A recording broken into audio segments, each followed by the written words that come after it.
Тази песен е направена специално за Зоя, която е родена на 14 февруари 2018 година.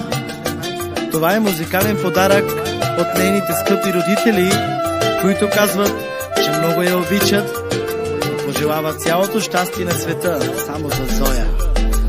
Зоя, обич моя, Зоя, дъще моя,